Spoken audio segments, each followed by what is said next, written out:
ప్రభునామానికే మహిమ కలుగును గాక. కూడొచ్చిన మీ అందరికీ, కర్మిల ఆత్మీయ సహవాస సంఘ విశ్వాసులందరికీ మన ప్రభువును ఆయన ప్రియ కుమారుడునైన యేసుక్రీస్తు వారి శ్రేష్టమైన నామంలో శుభములు మరియు అందరికీ వందనాలు.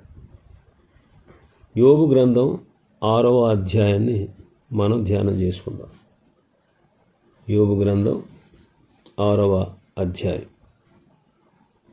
ఈ 6వ అధ్యాయంలో ముఖ్యమైన అంశం ఏంటంటే, యోబు యొక్క నిర్దోషత్వాన్ని స్నేహితులు గుర్తించకపోవుట. యోబు యొక్క నిర్దోషత్వాన్ని స్నేహితులు గుర్తించకపోవుట. ఎలీఫజు సొంతంగాను తన స్నేహితులు మిగిలిన ఇద్దరు స్నేహితుల పక్షంగా కూడా మాట్లాడాడని యోబుకు తెలుసు. కాబట్టి ఆ ముగ్గురికి జవాబిచ్చినట్లుగా యోబు మాట్లాడుతున్నాడు. తాను నిజంగా ఎంత బాధ అనుభవిస్తున్నది వీళ్ళకి తెలియట్లేదు. మొదటి 3 వచనాల్లో అంటాడు, నా దుఃఖము చక్కగా తోచబడును గాక, దానిని సరిచూచుటకై నాకు వచ్చిన ఆపద త్రాసులో పెట్టబడును గాక. అలాగున చేసిన ఎడల నా విపత్తు సముద్రముల ఇసుక కన్నా బరువుగా కనబడును. అందువలన నేను నిరర్ధకమైన మాటలు పలికి తిని అంటాడు. నా దుఃఖము చక్కగా తోచబడును గాక, అలాగ చూస్తే నా విపత్తు, నాకు కలిగిన విపత్తు సముద్రముల ఇసుక కన్నా బరువుగా కనబడుతుంది అంటాడు. అందువలన నేను నిరర్ధకమైన మాటలు పలికాను అంటాడు. 3వ అధ్యాయంలో యోబు పలికిన మాటలను గురించి మాట్లాడుతున్నాడు. తాను తొందరపడి మాట్లాడాను అని ఒప్పుకుంటున్నాడు. తన బాధలు అంత ఘోరమైనవి కాబట్టి తన మాటలు అదుపు తప్పినట్లుగా, అర్థం లేనివిగా, పిచ్చివాడిలాగా ఉన్నాయి అంటున్నాడు.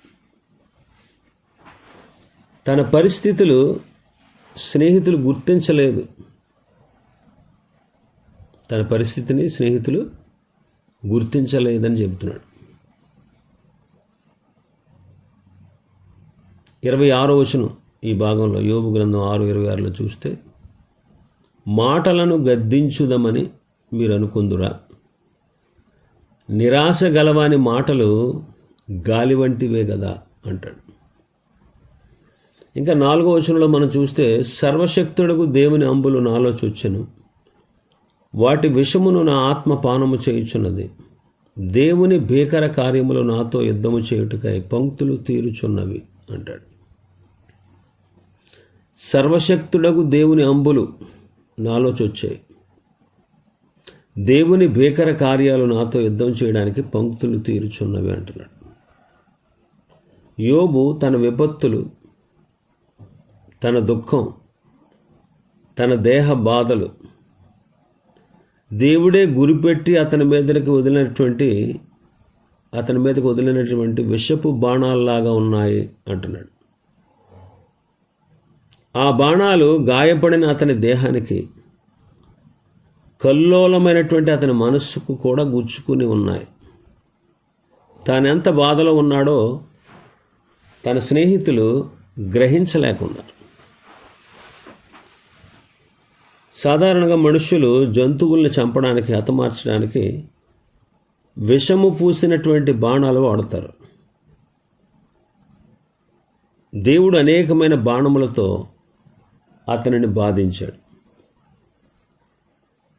దేవుడు తనకు దయ చూపిస్తాడని అప్పటి వరకు అనుకున్నాడు. ఇప్పుడు హఠాత్తుగా అకారణంగా దేవుడు తనపై యుద్ధం జరిగిస్తున్నట్లుగా ఉంది. ఇక్కడ కానీ మరెక్కడా కానీ విపత్తులు పంపేది సాతాను. సాతానుడే విపత్తులు పంపిస్తాడన్న ఆలోచన చూచాయిగా అయినా చాలా చోట్ల కనిపించదు.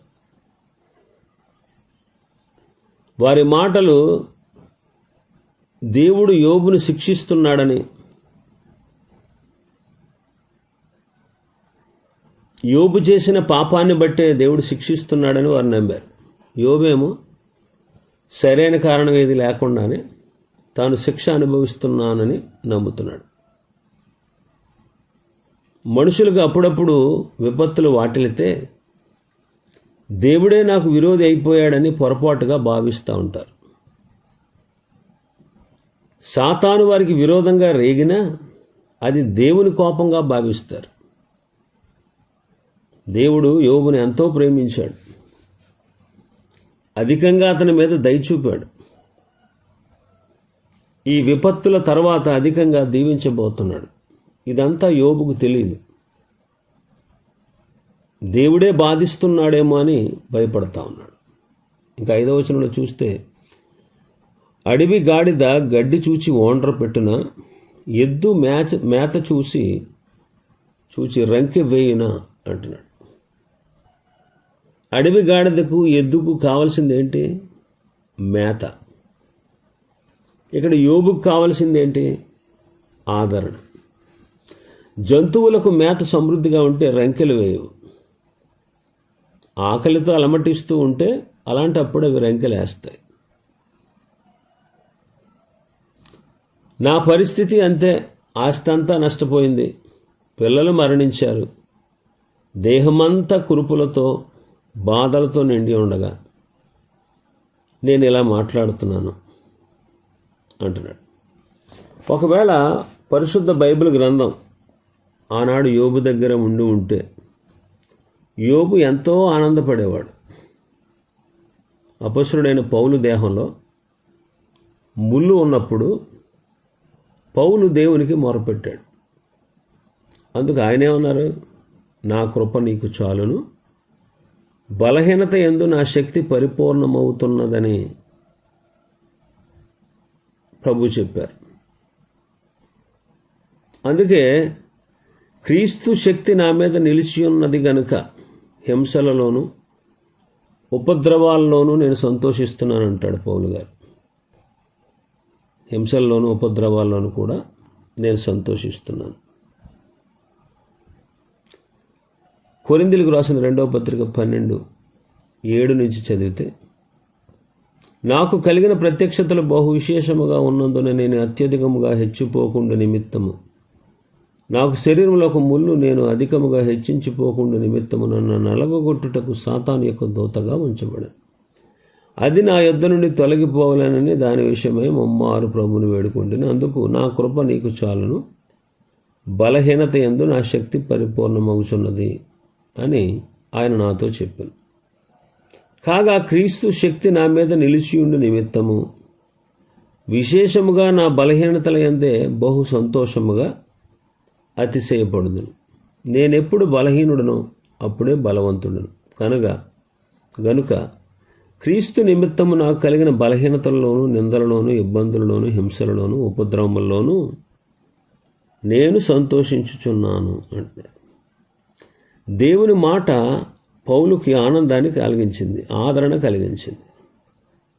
నిజమే, దేవుని వాక్యం మనకు బాధల్లో నెమ్మదినిస్తుంది. 119వ కీర్తనలు అంటాడు కదా భక్తుడు 50వ వచనంలో, నీ వాక్యము నన్ను బ్రతికించి ఉన్నది, నా బాధలో ఇదే నాకు నెమ్మది కలిగించుచున్నది అంటాడు. ఇంకా 143వ వచనంలో మనం చూస్తే, శ్రమయు వేదన నన్ను పట్టి ఉన్నాయి, అయినను నీ ఆజ్ఞలు నాకు సంతోషము కలుగజేయుచున్నవి అంటాడు. ఇట్టి ఆదరణకరమైన వాక్యాలు ఆనాడు యోబుకు లేవు. మనకు ఎన్ని హింసలు వచ్చినా ఆ హింసలన్నిటిలో ఆనందించడానికి దేవుని వాక్యం మన వద్ద ఉంది. దేవుని వాక్యం మన యొద్ద ఉంది. ఇంకా మనం చూస్తే మన భాగంలోకి వస్తే 6వ వచనంలో, ఉప్పు లేక ఎవరైనా రుచి లేని దాన్ని తిందురా, గ్రుడ్డులోని తెలుపులో రుచి కలదా అంట. అంటే ఎలీఫజు యొక్క ప్రసంగంలో ఉప్పు లేదు, నిస్సార ఉపన్యాసం చేశావు అంటున్నాడు. ఇంకా 7వ వచనంలో మనం చూస్తే, నేను ముట్టనొల్లని వస్తువులు నాకు హేయములైనను అవియే నాకు భోజన పదార్థములైన అంట. అంటే బలవంతాన రుచించినటువంటి తిండి తినిపించినట్లుగా ఇంతవరకు ఎలీఫజు గొప్ప ప్రవక్తగా మాట్లాడాడని యోబు విలపిస్తూ మాట్లాడుతున్నాడు.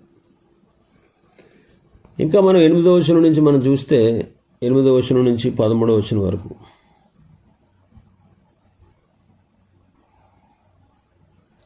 యోబు యొక్క సమస్యకు జవాబు దొరకలేదు. అందుకే నా విన్నపము నాకు నెరవేర్చబడునుగాక అంటాడు. నేను కోరుకున్న దాన్ని దేవుడు నెరవేర్చునుగాక అంటాడు. ఏమి కోరుకున్నాడు? 3వ అధ్యాయంలో మరణాన్ని కోరుకున్నాడు.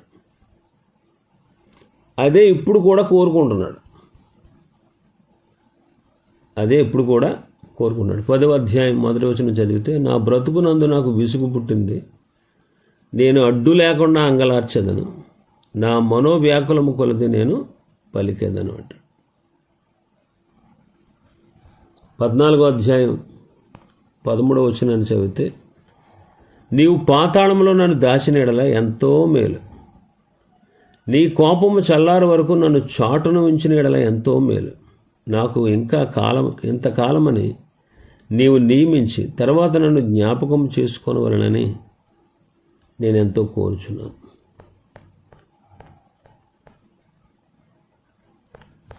ఇంకా మనం చూస్తే 9వ వచనంలో, దేవుడు తన ఇష్టానుసారముగా నన్ను నలుపునుగాక, తన చేయి జాడించి ఆయన నన్ను నిర్మూలము చేయునుగాక అంటున్నాడు. అధికమైన శ్రమలు వచ్చినప్పుడు భక్తులు కూడా ఇలాంటి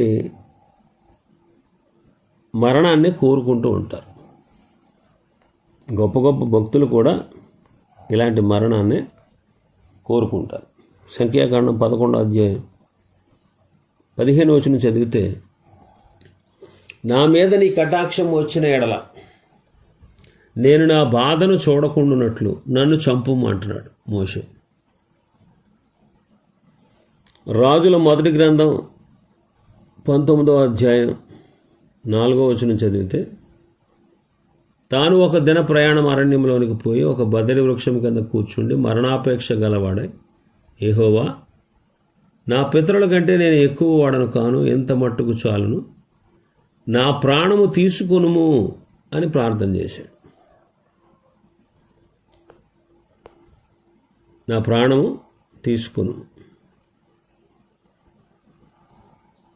ఇర్మియా గ్రంథం 20వ అధ్యాయం 14వ వచనం నుంచి చదివితే, నేను పుట్టిన దినము శపింపబడునుగాక, నా తల్లి నన్ను కనిన దినము శుభదినమని అనబడకుండునుగాక, నీకు మగపిల్ల పుట్టినని నా తండ్రికి వర్తమానం తెచ్చి అతనికి అధిక సంతోషం పుట్టించినవాడు శాపగ్రస్తుడగునుగాక, నా తల్లి నాకు సమాధిగా నుండి ఆమె ఎల్లప్పుడూ గర్భవతిగా నుండినట్లు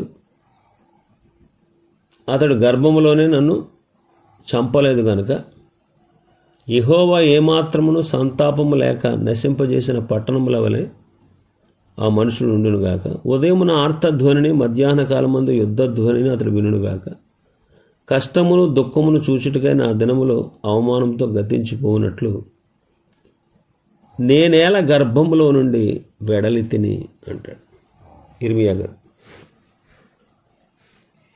యోబు ఆత్మహత్యా ప్రయత్నం చేయలేదు, ఎందుకంటే అతనంత పిరికివాడు కాదు.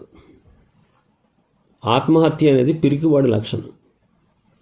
త్వరగా నన్ను చంపేయమని దేవుణ్ణి వేడుకుంటున్నాడు, అంతేగాని ఆత్మహత్య చేసుకునేంత పిరికివాడు కాదు. దేవుని చిత్తానికి వ్యతిరేకంగా యోబు అలాంటి పని ఎప్పటికీ చేయడు. దేవుడే స్వయంగా తనని నిర్మూలన చేయాలని, అప్పుడు నేను పరిశుద్ధ దేవుని మాటలను ఒప్పుకోకుండా ఉండలేను కదా అని, అప్పుడే నేను ఆదరణ పొందుతాను కదా అంటున్నాడు.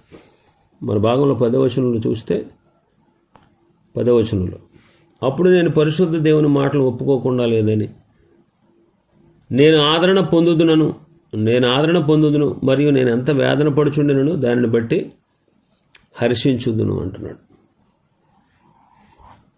దేవుని పట్ల, దేవుని నుండి తనకు వెల్లడి అయిన ఆయన సత్యం పట్ల యోబు నమ్మక ద్రోహం చేయట్లేదు. యోబు దేవుడైన యెహోవా పట్ల తన భక్తిని బాహాటంగా ప్రకటించాడు. 1వ అధ్యాయం ఆఖరి వచనంలో, 2వ అధ్యాయం 10వ వచనంలో, నేనెంత వేదన పడుతున్నా కానీ దాన్ని నేను హర్షిస్తాను అంటున్నాడు. దేవుని పట్ల ద్రోహం చేయలేదు అతను. యెహోవా పట్ల తన భక్తిని బాహాటంగా ప్రకటిస్తూ వచ్చాడు. నేను నడుచు మార్గం ఆయనకు తెలియను, నా పాదములు ఆయన నన్ను శోధించిన తర్వాత నేను సువర్ణంలాగా కనబడతాను. నా పాదములు ఆయన అడుగుజాడలు విడువక నడిచాయి. నేను ఇటు అటు తొలగక ఆయన మార్గాలు అనుసరిస్తున్నాను. ఆయన పెదవుల ఆజ్ఞను నేను విడిచి తిరగలేదు. ఆయన నోటి మాటలను నా స్వంత అభిప్రాయం కంటే ఎక్కువగా ఎంచాను అంటాడు.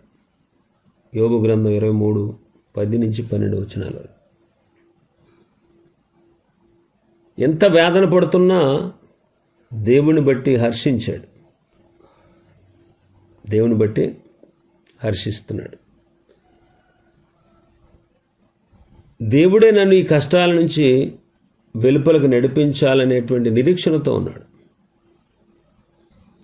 తనకు వచ్చినటువంటి వ్యాధి ఎప్పటికైనా నయమవుతుందేమో అనే నమ్మకం కూడా అతనికి, ఆశ కూడా అతనికి లేదు. పైగా ఎంతో కాలం బ్రతకాలనేటువంటి ఆశ కూడా అతనికి లేదు. అందుకే 11-12 వచనాలు అంటాడు, నా బలము ఏపాటిది, నేను కనిపెట్టుకున్నట్టు ఎలా, నా అంతము ఏపాటిది, నేను తాళుకొనుటే ఎలా, నా బలము రాళ్ల బలము వంటిదా, నా శరీరం ఎత్తడిదా, నాలో త్రాణ ఏమీ లేదు కదా, శక్తి నన్ను బొత్తిగా విడిచిపోయాను కదా అంటాడు. యోబు తన నిస్సహాయతను, అంతులేని తన నిరాశను గురించి మాట్లాడుతున్నాడు. నా బలము ఏపాటిది, నేను తాళుకుంటే ఎలా, నా బలము రాళ్ల బలము వంటిదా, నా శరీరం ఎత్తడిదా, శ్రమలు ఇంకా ఉధృతమైతే శోధనకు లోనై ఆయన మాటలు ఎక్కడ మేరతానో ఏమో, కాబట్టి నేను బ్రతికి ఏం ప్రయోజనం అంటాడు. నాలో త్రాణ ఏమీ లేదు కదా, శక్తి నన్ను బొత్తిగా విడిచిపోయింది కదా అంటాడు. శక్తి నన్ను బొత్తిగా విడిచిపోయింది. 26వ అధ్యాయం 2-3 వచనాలు చదివితే, శక్తి లేని వారికి నీవు ఎంత సహాయం చేసేటివి, బలము లేని బాహువును ఎంత బాగుగా రక్షించేటివి, జ్ఞానము లేని వారికి నీవు ఎంత చక్కగా ఆలోచన చెప్పేటివి, సంగతిని ఎంత చక్కగా వివరించేటివి అంటున్నాడు. ఎలీఫజు నన్ను తిరిగి బలం పుంజుకోమని 4 కాలాల పాటు బ్రతకమని అంటావా? అది ఒట్టి మాట. ఎందుకంటే ఈ వ్యాధిని నేను విరోధించి నిలబడే శక్తి నాకు లేదు. నేను క్షీణదశలో ఉన్నాను, నాలో బలం లేదు కదా, నాలో ఈ బలమేమీ లేదు కదా, నాకున్నటువంటి శక్తి నన్ను బొత్తిగా విడిచిపోయింది కదా అంటున్నాడు. అంటే నేను బాగుపడతాను, తిరిగి ఆరోగ్యాన్ని పొందుకుంటాను అనేటువంటి ఆశ, ఆ నమ్మకం అస్సలు ఎక్కడ ఏ కోశాన యోబుకి లేదు. ఇట్టి పరిస్థితుల్లో, ఇలాంటి విపత్కర పరిస్థితుల్లో కూడా యోబు ఇంకా నిలిచే ఉన్నాడు. యోబు తన యథార్థతను వదలకుండా, యోబు దేవునికి దూరం కాకుండా ఇంకా నిలిచి ఉన్నాడు. ఇది చాలా గొప్ప ఆశ్చర్యకరమైన సంగతి. ఇలాంటి పరిస్థితుల్లో మనము నిలవగలమో లేదో ఆ విషయాన్ని మనం జాగ్రత్తగా చూసుకోవాలి. ఇలాంటి విపత్కర పరిస్థితుల్లో మనం నిలబడగలమో లేదో ఆ సత్యాన్ని మనం గ్రహించుకోవాలి. ఇంకా చాలా విషయాలు ఉన్నాయి. ప్రభు చిత్తమైతే రేపటి దినం మరికొన్ని విషయాలు మనం ధ్యానం చేసుకుందాం. దేవుడి వర్తమాన వాక్యాన్ని మన వినికిడిలో ఆశీర్వదించునుగాక. ఆమేన్.